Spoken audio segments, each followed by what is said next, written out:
Welcome to our channel. Today we how to restore PostgreSQL with PG_restore from custom format step by step clearly. To restore a PostgreSQL database using PG_restore from a custom format backup, first, ensure you have PostgreSQL installed on your system. Locate your custom format backup file. Open your command line interface. Navigate to the directory where your backup file is stored.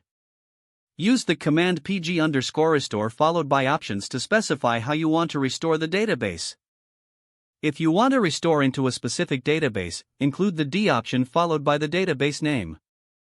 For example, the command should look like this: PG_restore D your database name path / your backup file. If your backup requires a specific user, use the U option followed by the username. For instance, the command may look like this: PG_restore your username D your database name path / your backup file. If your PostgreSQL server requires a password, you will be prompted to enter it. To restore the database while ignoring any previous data, incorporate the C option. Thus, your command can be modified to PG_restore cu your username D your database name path / your backup file. If you want to restore only specific database objects, use the T option followed by the table name.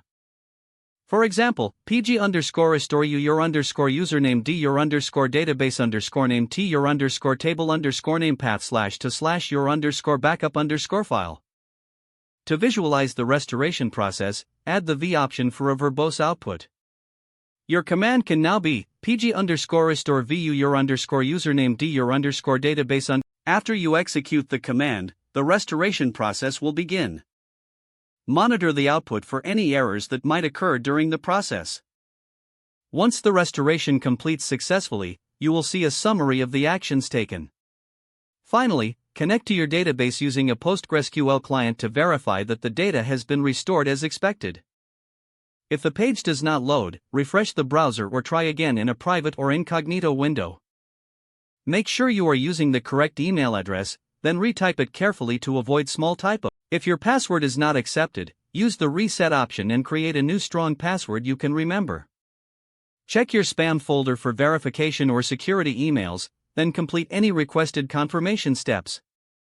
Enable two-factor authentication if available to improve account security and reduce unauthorized access risk. After signing in, review your profile details so your contact information and settings are accurate and current. If you see an error message, note it down and try again after restarting your device and internet connection. Log out when you finish, especially on shared devices, to keep your account and payment information secure. Don't forget to like this video and subscribe to our channel for more step-by-step tech guides.